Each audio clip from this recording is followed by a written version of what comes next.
Hey guys, this is Hunter from Freelance Waterfowl, and today we're going to be showing you how to flock your decoy heads. We're going to be using GHG oversized mallards for this project. These decoys are over 8 years old, as you can see. They've endured a lot of abuse. We're using the flocking kits we got from the guys at foulflocker.com. They have all your flocking needs for pretty much any decoy. Mallards, geese, divers. They have all different colors, whatever you would need. What we ordered was just a Drake Mallard head flocking kit. It comes with enough flocking to do 36 oversized mallards.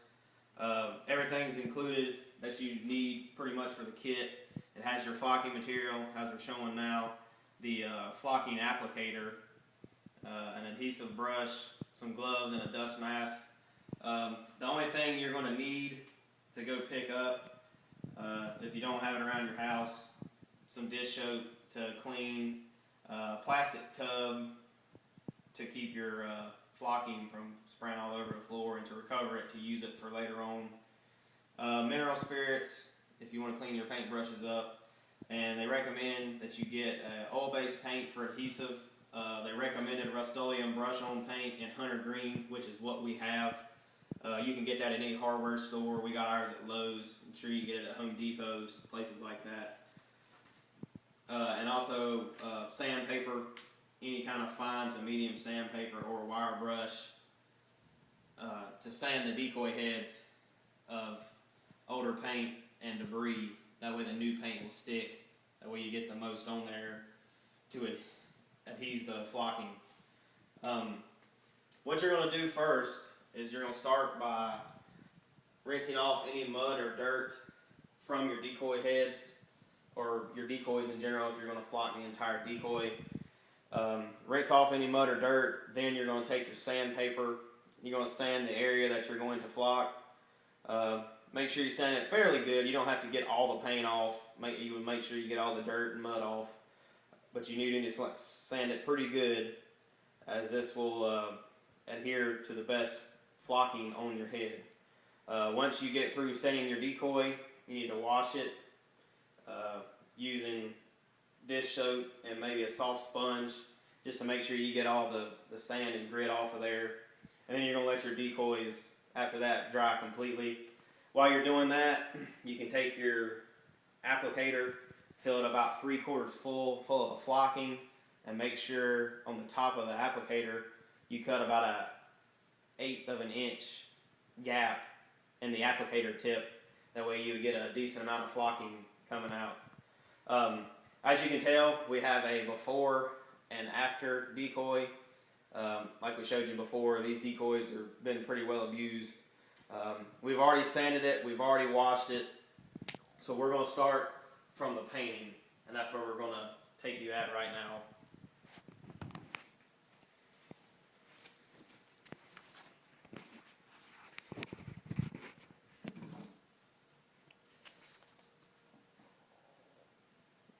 The paintbrush they include in the kit, it's just a 3/4 inch to an inch paintbrush, just wide enough to get pretty much the entire head. If you want to tape it off, that's fine. If you got pretty good hand-eye coordination, you should be okay. We didn't tape ours off. You want to apply this stuff pretty liberally. You don't want it dripping wet, but you want it enough on there, because that way the flocking will stick to it.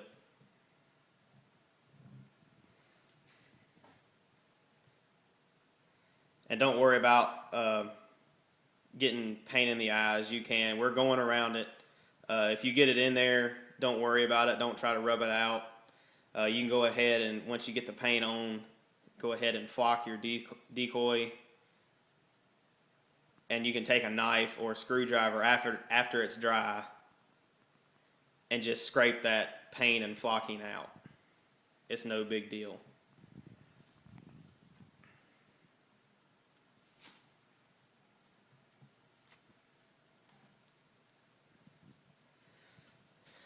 After you get the paint on there, like I said, use it pretty liberally. Make sure it's on there very good. You're going to want to apply the flocking immediately after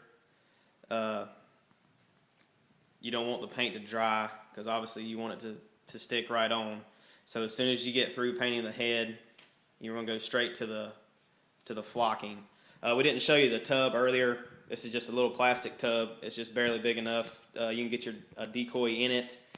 As you can tell, we've already been flocking a few decoys heads. We decided we'd show you how to do it. Basically use this so it doesn't make a mess, and also so you can catch all your excess flocking once you get through flocking your head, and bag it again and use it for other projects or more decoys if you get more decoys, or save it for a couple years down the road and you can redo them again. Like I said, this kit is from fowlflocker.com.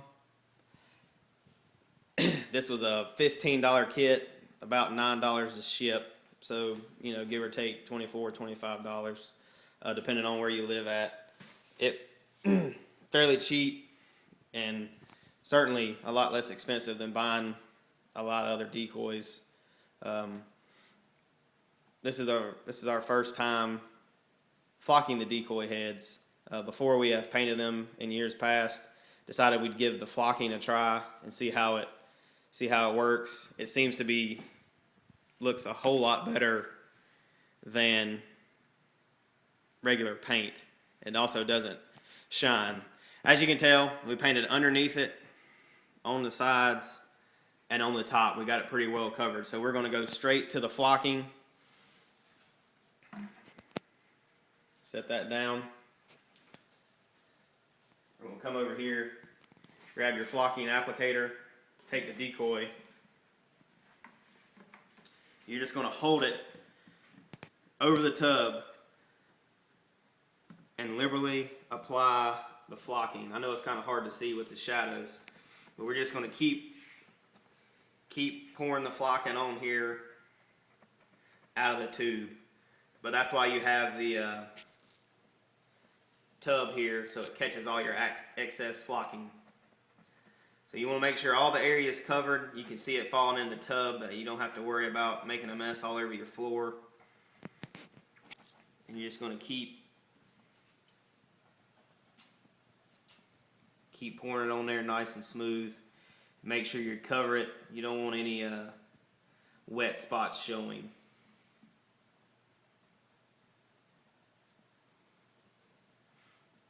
Like I said before, don't worry about getting it in the eyes or on the beak. You can scrape that off if you have a steady hand. Shouldn't be no problem if you painted it on there. If you want to tape it off, you can do that as well. That's no big deal.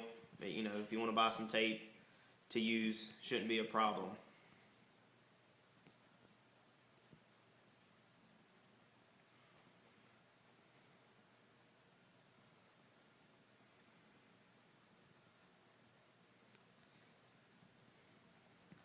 We've got it fairly covered now. They recommend, like you said, cover it and use a lot of excess. It's no big deal. They give you plenty. And like I said, we're keeping it all in this tub. That way we can use it at a later date. Alright, it's pretty well covered. We're just going to shake off the excess. And what you're going to do is, you're actually supposed to have a glove on, but I don't. But what you're going to do is you're going to take your hand and you're not going to rub, you're going to press. Just kind of press that flocking into the paint to help make it stick. You're going to press it in there, and that way it sticks. And you've done it right if you look at your hand or your glove and you don't have any paint and hardly any flocking, as you can tell. So you're just going to pat that down in there. Like I said, don't rub it. You want to pat it, just firmly press. Make sure you got it all.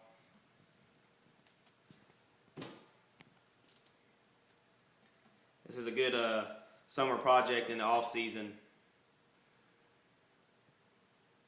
Make your decoys look better come duck season when you can get more limits. So we're going to press that in there, and it's pretty much done. We're going to set it right up here. We have 2 flocked head decoys and 1 not flocked. In my opinion, as you can tell, the flocked looks way better. Also going to be doing more touch-up paint. We might record that, do that a little bit later. Right now we're just flocking the heads. We appreciate y'all watching. Check us out on Facebook, Freelance Waterfowl. Share us, like us, help spread the word. Y'all have a good night.